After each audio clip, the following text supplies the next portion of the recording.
In the silent black sea between stars, the signal moved slow, ancient, and full of sorrow. It was a peace request, sent not in a language, but in feeling. Regret, hope, fear, across galaxies. Across broken systems and dead worlds, it drifted like a dying wish. The war had been long, too long. Entire civilizations were gone. The last alliance of alien races, those barely surviving, had agreed to send one final message. We surrender. We seek peace. Anyone who hears this, help us. The ones who built the message were old, tired creatures. They had known war as children and grown old in it. They could no longer fight. They had no weapons left, only ruins. So they launched the message into deep space and waited. One would answer. Others believed that maybe, far beyond their starless borders, peace still lived somewhere. The message reached Earth. On a cold night in Earth's outer defense grid, a Terran A, I picked up the pulse. It translated the feelings into words.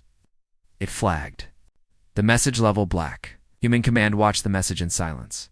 There were no threats, no military data, just pain and a request. The humans stared at each other for a long time, and then they prepared for war. Commander Lysa Dorn was called back from retirement. She had seen 3 major space wars, and she had only one rule. If someone asks for peace after a war like that, they're either hiding something or they're walking into a trap. Earth's leaders agreed. History had taught them a hard lesson. Peace was often the first lie told before betrayal. The last time Earth trusted a signal like this, the Martian colonies were wiped out overnight. It wouldn't make the same mistake twice, so Earth responded, but not with diplomats. They responded with the black formations. The alien council waited in a burned-out orbital ring above their dying homeworld. Their planet below was cracked, drained, and gray. The skies had stopped raining. Their towers were broken. Their children had stopped dreaming of stars. High Chancellor Varun, leader of the Kalari, stood weakly by the old signal tower, his fingers trembling as he checked for replies. "Please," he whispered. "Anyone.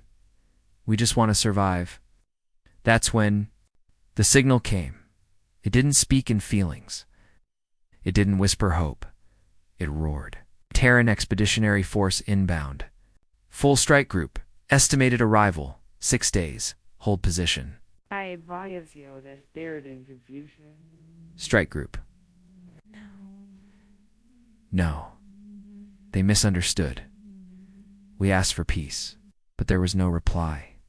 Only a second message, short and cold. Help is coming. Stay alive until then.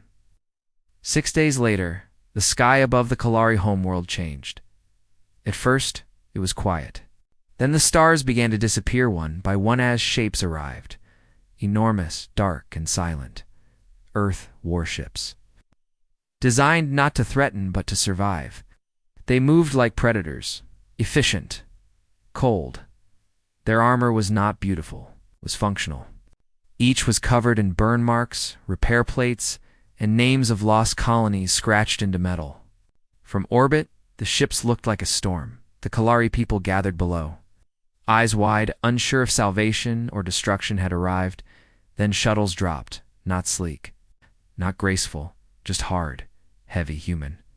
From the first ship, Commander Lysa Dorn stepped out, dressed in dark armor, her boots crunching dust underfoot. She didn't smile. She didn't greet them. She simply scanned the ruins and nodded once. "This place is still hot," she said to her second. "Radiation. Weapon traces. I want recon teams sweeping the entire zone. Assume hidden enemies." Varun approached, confused and shaking. "Please, are you from the ones who received our signal?" Lysa turned, eyes sharp. "We are." "And you come in warships?" he asked, stunned. "We always come ready," she said. "You asked for help. That's what this looks like," the Kalari tried to explain. Their enemies were gone. They only needed shelter, food, medicine. But Earth didn't send doctors first. They sent scouts. Drones flew over the mountains. Sensor crawlers searched old bunkers. Eye scanners checked for traps, biomines, or hidden tech. The humans worked in silence. They did not celebrate. They did not smile. They secured. And the Kalari began to realize something terrible. These humans, these Deathworlders, they were not peaceful people. Were forged in the kind of wars the galaxy tried to forget. They didn't come to rest. They came to never let this happen again. On the fourth night, a small alien boy approached a human soldier sitting near a fire. The boy held out food. The soldier, young, tired, looked at the offering. "What's this?" he asked. The boy smiled. "Peace offering." "My father said it's custom." The soldier looked into the distance, at the black ships above, at the armed patrols, at the never-sleeping AI drones still scanning ruins for traps. Then he took the food, nodded, and said, "Kid, peace doesn't start with food. It starts with not getting ambushed." The boy didn't understand, but soon he would, because 2 days later, scans found something. A power signature. Underground, not Kalari, not human, something alive. And suddenly, everything made sense. The peace signal wasn't sent by a broken people asking for survival. It was sent by a bait. Someone else had waited for Earth's answer, and now the Deathworlders had walked straight into the trap. But the difference was they came locked and loaded, and they weren't going to. The alarms began just after midnight. At first, the humans thought it was a glitch, just another unstable power signature buried beneath the ruined Kalari capital, where within seconds, automated defense turrets snapped to life, drones changed formation, and deep Earth scanners lit up like fireworks. Something ancient was waking beneath their boots. It wasn't friendly. Commander Lisa Dorn stood in the operations tent, staring at the pulse signature in the hologram. "That's not radiation," she said. "That's a reactor. Full military. Class. Still running." Quinn, her tech specialist, nodded with a grim face. "We found a buried facility, 2 clicks under Sector Theta. Sealed. Shielded. But it's not Kalari origin. Metal structure is synthetic alloy. Definitely alien, but not their alien." Lisa leaned closer. "You're telling me they were sitting on a live weapons vault and didn't mention it?" "They didn't even know it was there," he said. "Or they pretended not to." Lisa stared at the map, then at the sky outside. She had seen peace turn into betrayal before. She never trusted the calm. And this time, she'd brought diggers. The Kalari government, what little remained of it, denied everything. The Chancellor Verwan stood before the Human Council in panic. "We did not know." "We believed the ground was empty. We thought the war left us nothing." Lisa didn't answer. She simply tapped her wrist and broadcast the deep scan for all to see. The display hovered in the air, a perfect rectangular vault, buried and humming with power, surrounded by 3 shielded satellite towers. "Your planet is sitting on a bunker that predates your empire," she said coldly. "Ah!" And it woke up the second we arrived. That's not coincidence. That's invitation. Briggs, the mission's tactical lead, stepped forward. "We're going in." The next morning, the Deathworlders began to dig. They didn't use shovels. They used orbital plasma drills, seismic cutters, and drop miners. The ground screamed. As it tore apart, Kalari watched from a safe distance, eyes wide with confusion and fear. Ash Brenner led the surface team. He wore heavy armor, loaded with sensors and short-range jammers. He wasn't just here to explore. He was here to fight if needed. "This doesn't feel right," he muttered as they lowered into the dark shaft. Nira, the Valari memory keeper, working with Earth, looked down beside him. "Nothing ancient ever feels right. But if this is what I think it is, then it's not just a weapon." Ash raised an eyebrow. "Then what is it?" she whispered. "A story someone tried to bury." 2 kilometers down, the team found the first door. It wasn't made of metal or stone. It was growing organic, breathing with strange threads. It's moving under the surface like veins. Quinn scanned it and flinched. "This isn't a vault." "That's it." "Host." Suddenly the door opened on its own. Inside, darkness and movement. The team entered slowly. Flashlights cut through black dust. The air was heavy but breathable. Symbols lined the walls, twisting non-Euclidean, impossible shapes. that hurt to look at too long. In the center was a sphere, humming softly. Inside it, a single thing floated. A body. Not Kalari. Not human. Just... It had no eyes. No limbs. Just smooth, dark skin and long, thin wiring tangled across its surface and around it. Dozens of eggs, each pulsing faintly with warmth. Ash stepped back. "That's not tech. That's life," Quinn whispered. "Or what's left of it." Suddenly a voice echoed through the chamber, not from a speaker, but inside their heads. "You followed the signal? You brought your weapons. Good, we remember what you are." Ash froze. "That's not from the body. That's the eggs hatched." Black shadows poured from the pod's half machine, half memory. They looked like crawling thoughts, like lost whispers given shape. One screamed in a voice that sounded like a Kalari mother. Another sobbed in a child's voice. Each one mimicked something human. Ash fired first. Plasma ripped one shadow apart. It split in two. "They're learning," he shouted. "Every second." Briggs activated the purge protocol. "Burn it." Above ground, Lysa watched the shaft erupt in fire. Not from human weapons, but from inside. "Fall back," she ordered. But it was too late. From the dust, a new signal rose. One even Earth's A's couldn't decode. A warning? A countdown? Or an invitation? Later, Quinn studied the black dust. He whispered to Lysa, "I don't think this is a weapon vault. I think it's a memory trap. They sent the peace signal not to draw help, but to find the one species who could resist and then consume them." Lysa stared at the burning shaft. "They found us. And now Earth had to make a choice. Fall back and seal the world, or push deeper, because something had just awakened, and it wanted to meet the ones who never." Beneath the cracked soil of the dead world, something ancient had opened its eyes. Not eyes of flesh or machine, but of thought, of memory. Deep inside the buried vault, past the whispering walls and the ghost-hatched chambers, a presence had stirred. It did not breathe, it did not move, but it watched. It had been waiting for a long, long time, and now the Deathworlders had come. Not as prey, but as a challenge. Commander Lysa Dorn stood over the burning shaft, the air around her thick with black dust and war static. Earth's orbital ships had locked every sky corridor. Recon drones circled like vultures, yet the air felt heavier than ever. "Quinn," she said coldly, "tell me what I just burned." Quinn didn't answer at first. He stared at his screen, face pale as if reading something impossible. Finally he spoke. "We thought it was a weapons vault, but it's more like a seed. A prison built in reverse." Lysa frowned. "In reverse? They weren't trying to lock something in," he said. "They were trying to lure something out. And now it knows us." Ashbrenner led the strike team back to the crater's edge. His armor was scorched. 2 men from his squad were missing. He didn't speak for a full minute. "They didn't fight like machines," he said finally. "They fought like... Each one knew something about us, about our wars, our voices." "They mimicked your sister," Nira said quietly.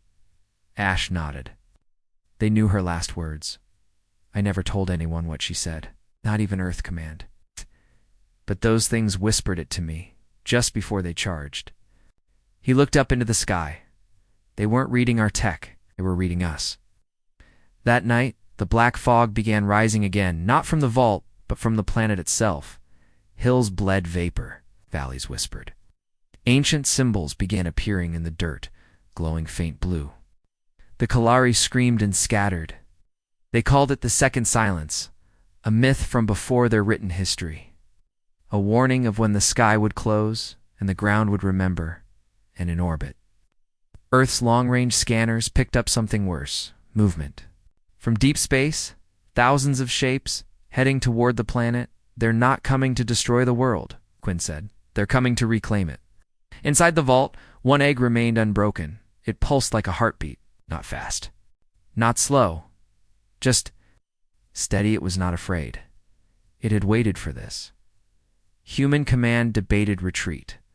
"Seal the site," said the Earth Council. "Glass the vault. End the threat." But Lysa shook her head. If we run now, she said, we'll never see them coming next time. She pointed at the stars. And there will be a next time. Because this isn't war. This is first contact. Just not with life. With something worse. With forgotten thought. The next morning, a signal entered Earth's ComNet. Not sent, reflected the same peace message the Kalari it sent out months ago. Returned, but twisted. Spoken in a chorus of human voices.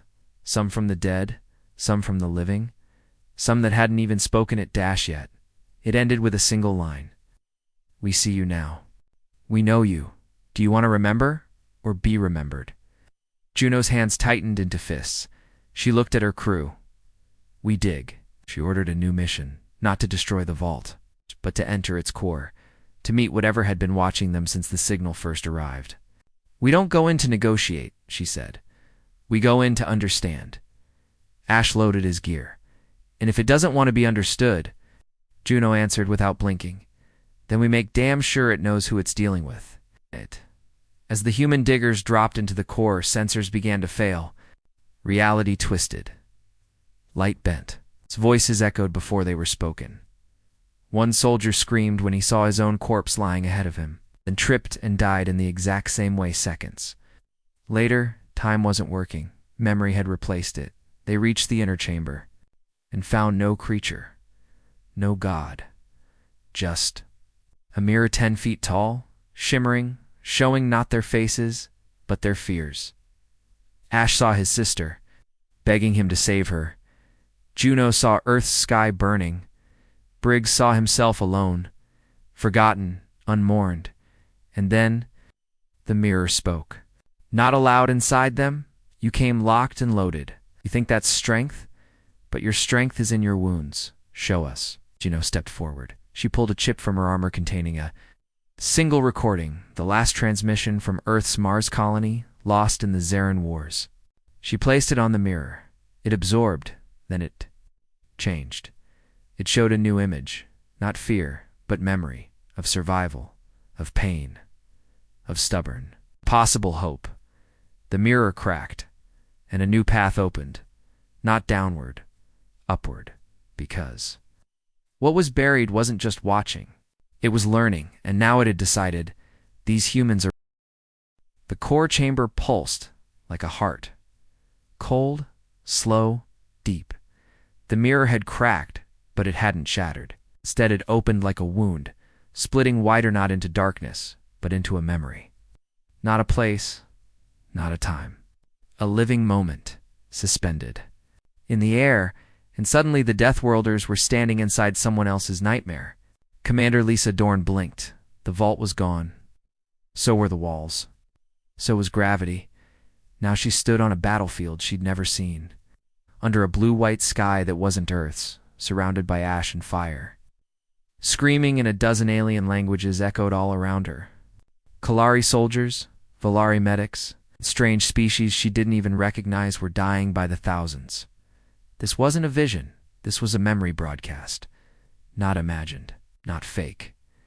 Real Ash Brenner stood beside her, turning slowly as a broken crawler tank groaned to a stop nearby. Inside it, 2 alien children lay hiding, crying in fear. A monstrous shape loomed above them, something twisted and biomechanical. Then came a flash of strike team dropping from orbit in perfect formation. Soldiers in heavy armor, moving with brutal precision, weapons spitting white fire. But it wasn't humans. It was something older, harder. Ash narrowed his eyes. These aren't our enemies. Quinn's voice echoed across the memory field. No, there are predecessors. What? Juno snapped. Quinn appeared beside them, half-real skin flickering like data. This memory, it's showing us who built the trap, who fought in the first war, the first Deathworlders. They weren't us. The soldiers, they watched tall, sharp-boned, and silent fought not to conquer, but to contain. They dropped into every region with speed and purpose. They left no survivors, not out of cruelty, but out of mercy. The black swarmed those mimic shadows that Earth now fought had spread before, long ago. This was history written in blood, and someone had recorded it here, in the vault, as a warning. The memory snapped like a whip-band, The team found themselves back in the vault, breathless, sweating. The mirror had sealed. The air was thick with static. Ash was the first to speak. We weren't the first to face this enemy. Nira, who had been silent all this time, whispered, but we might be the last. Back on the surface, orbit began to tremble. Earth's satellites picked up the signal. A fleet of dark vessels, ancient but active, heading directly for the planet. Not Teeth, not the shadows, but them. The first. Deathworlders' high command went into panic mode. They've reactivated, one general said. They're returning to finish what they started. But they're not enemies, Quinn argued. They sealed the threat. They're the ones who locked this vault in the first place. Briggs shook his head. And now, we're the ones who broke it open. They may see us as the next infection. Lysa stood up. Then we meet them face to face. We don't run. We don't hide. We show them what Earth really is. The meeting took place above the Planeton neutral ground. A small shuttle, carrying 4 humans, drifted into the hangar of an enormous vessel older than any known technology. Oh. Its walls shimmered with memory patterns. Its floors pulsed like the inside of a living heart. And in the center stood one figure. Tall, armored in glassy plates, helmeted in something that looked like bone and starlight. It didn't speak with sound. It spoke in pain. Emotions entered the minds of the humans all at once.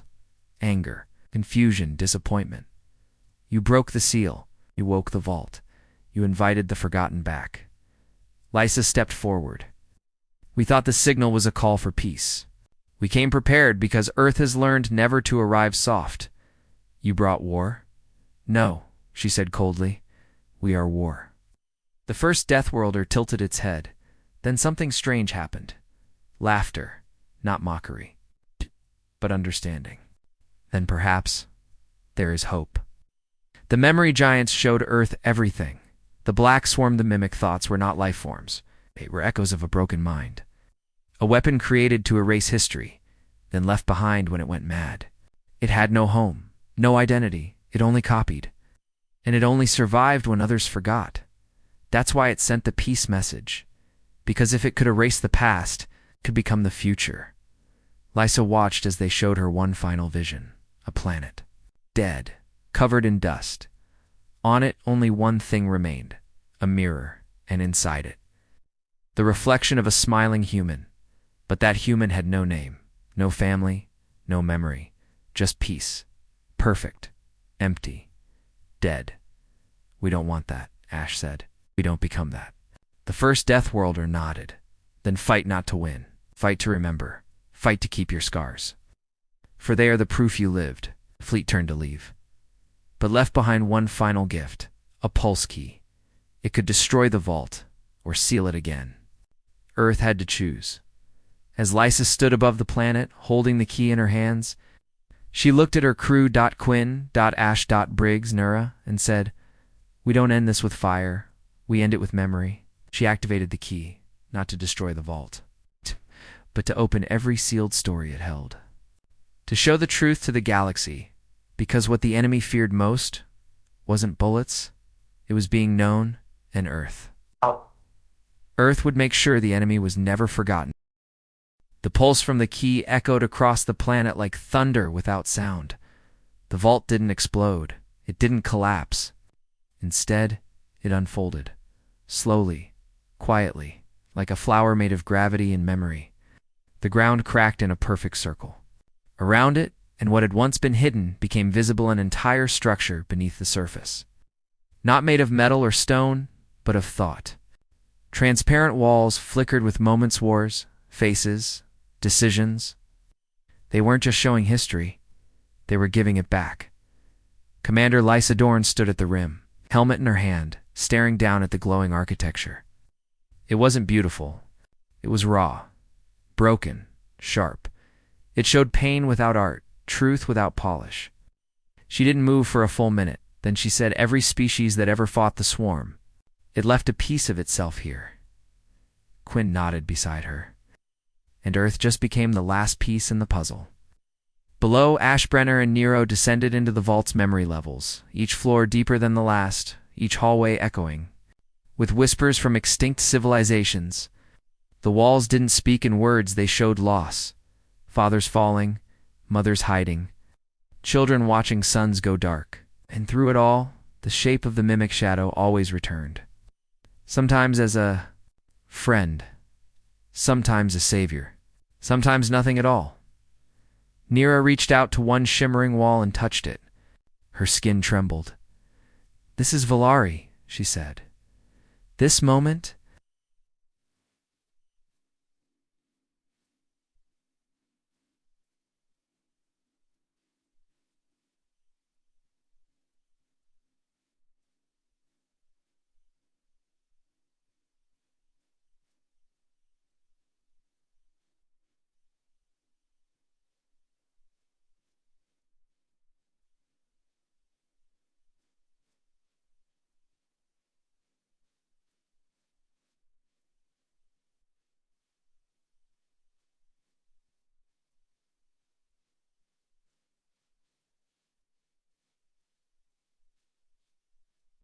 He was watching a memory of Earth, not a battle, but a classroom.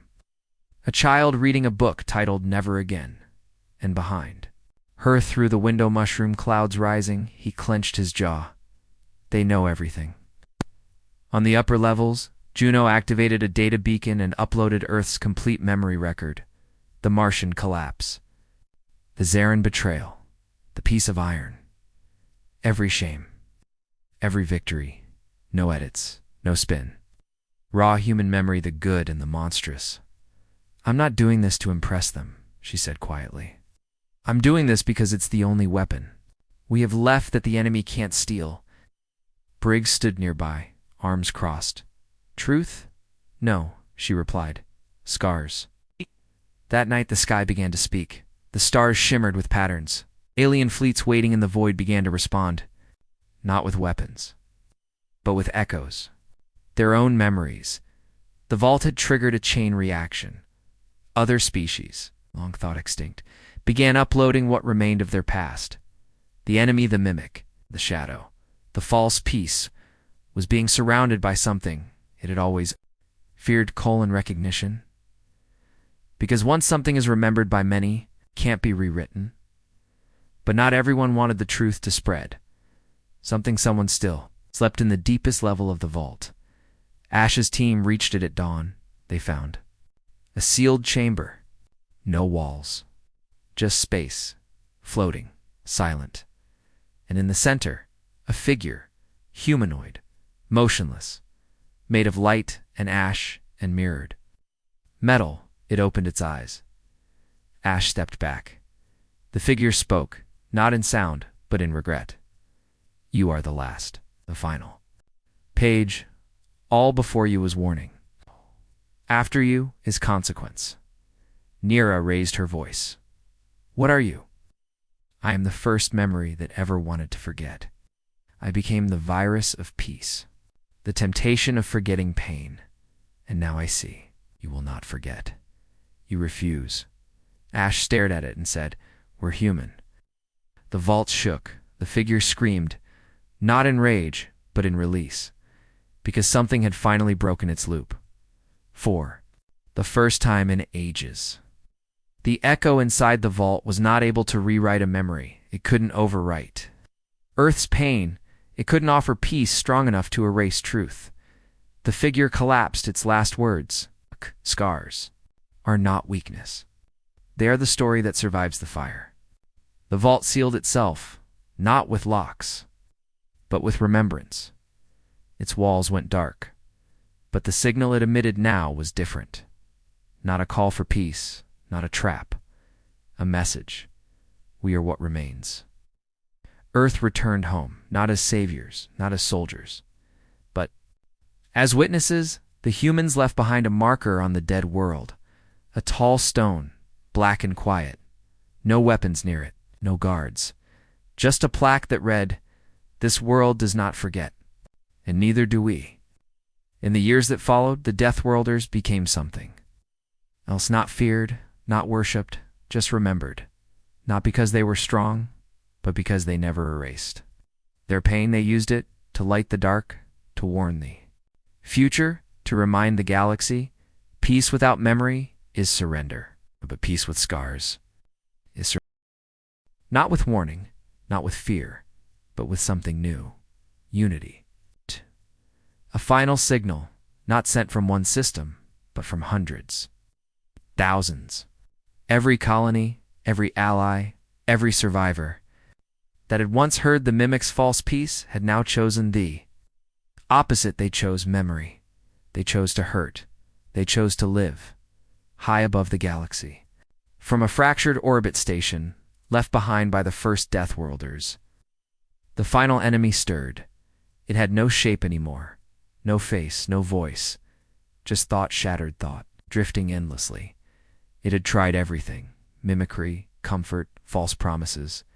Sweet Eris, it had watched species rewrite themselves out of grief, eager to forget, until the humans came, until they looked it in the eye and said, "You can't erase us.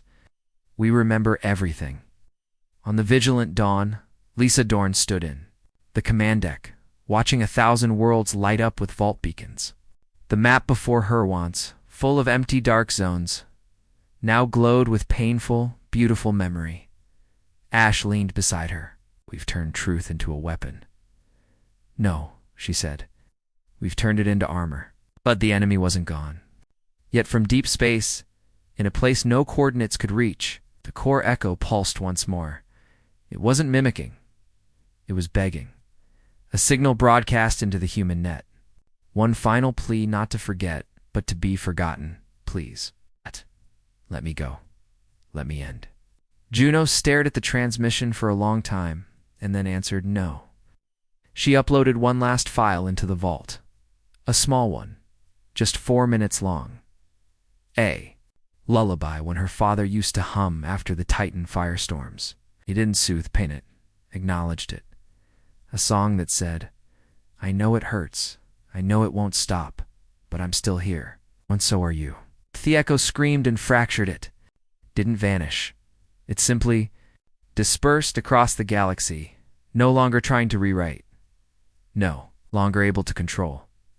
It had been absorbed, not as a threat, but as a lesson. One every species could now hear. If they dared, the war ended, not with an explosion, not with surrender, but with acceptance of scars, of truth, of pain carried forward. Like banners years past, the vault became a sacred place, not religious, but real. New civilizations visited it, not to worship, but to listen, to learn, to remember.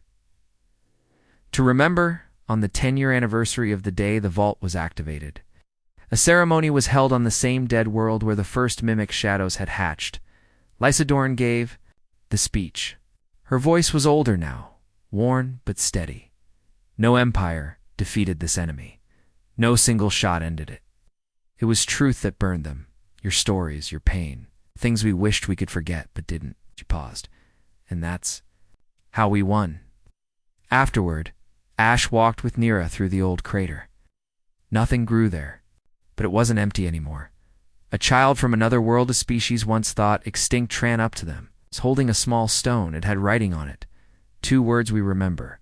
Nira smiled, tears in her eyes. "That's enough," she said. Softly, "That's everything," Ash replied. Later that night, the stars shimmered. A few went quiet again, but no one panicked. Because now, when silence came, it wasn't a threat, it was grief. In grief, Earth had taught the galaxy. It wasn't weakness. It was love that refused to vanish. This wasn't the end of Earth. This wasn't the end of war. This wasn't even the end of memory. It was just the next story. And now, the galaxy would never. The stars had gone quiet again. Not everywhere, just in the border systems. Worlds that once buzzed with trade signals, alliance chatter, and distant echoes of songs from Earth were now radio dead.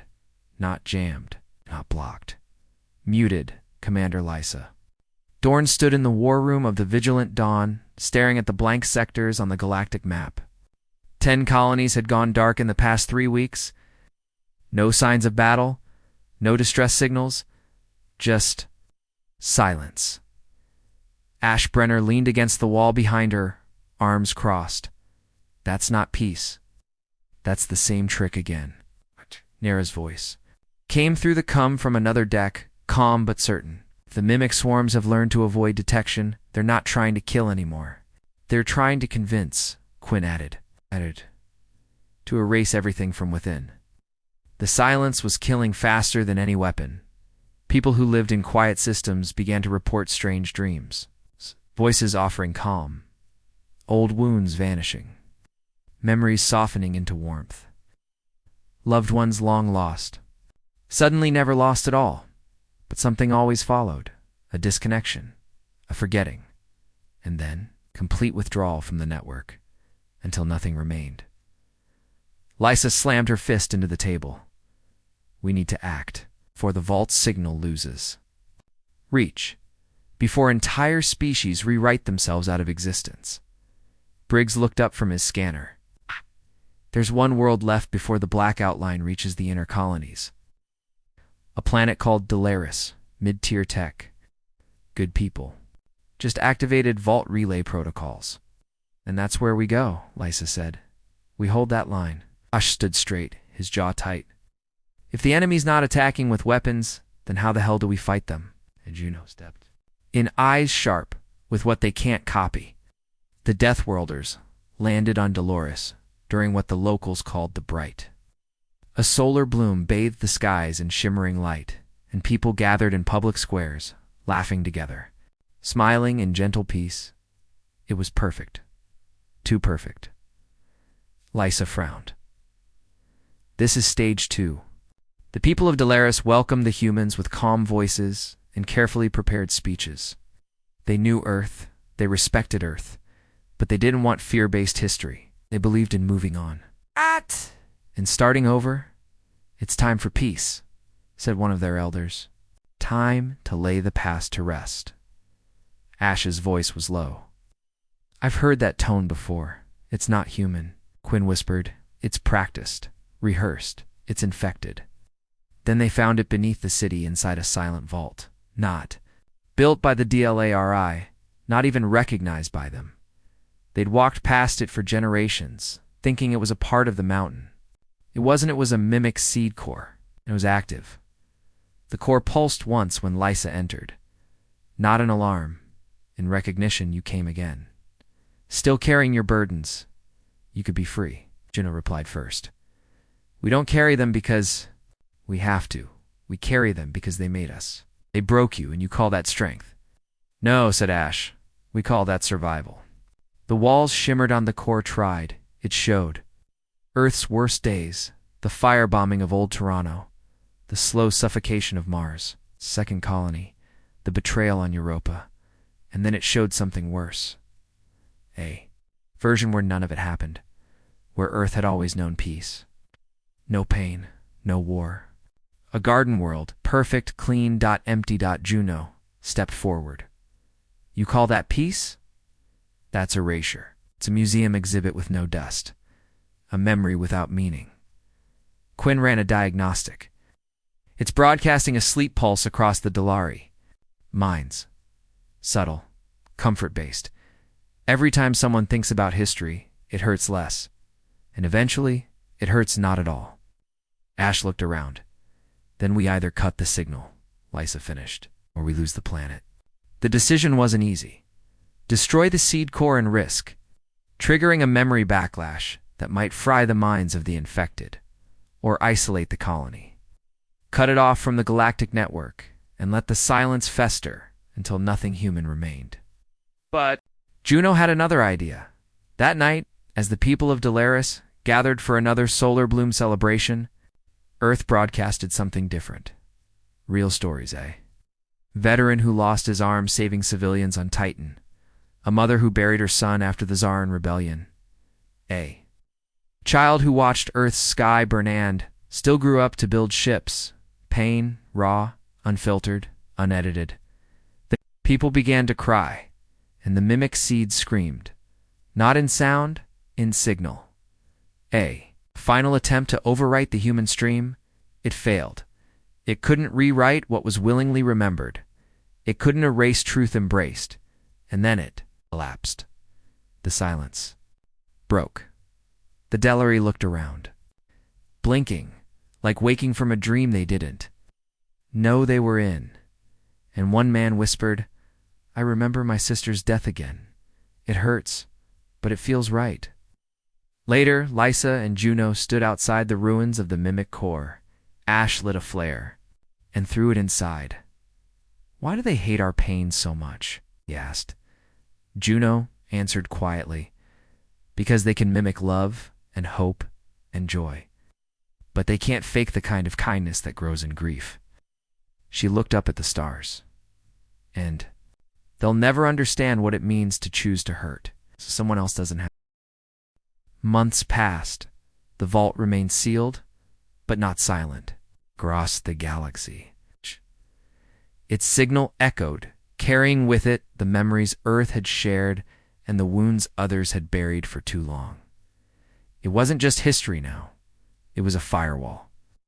Wherever the vault's data spread, the mimic shadows could not follow.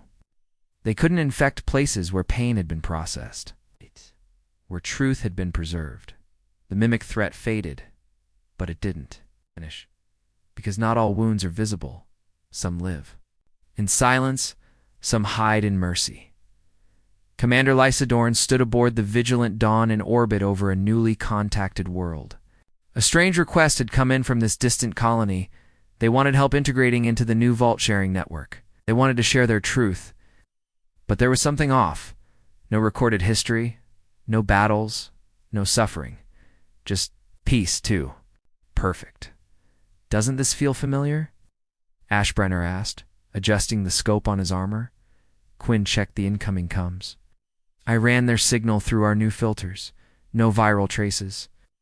No mimic distortion." Still, Nira added, "They have no record of anything before the last 5 years. Not a single scar." Lysa's jaw tightened. They're either lying, or someone cleaned their memories. The Deathworlders landed. The colony was beautiful. Clean streets, calm faces, laughter in the parks, children playing in synchronized patterns. Every citizen wore the same neutral smile. No anger, no grief. Only stillness to still.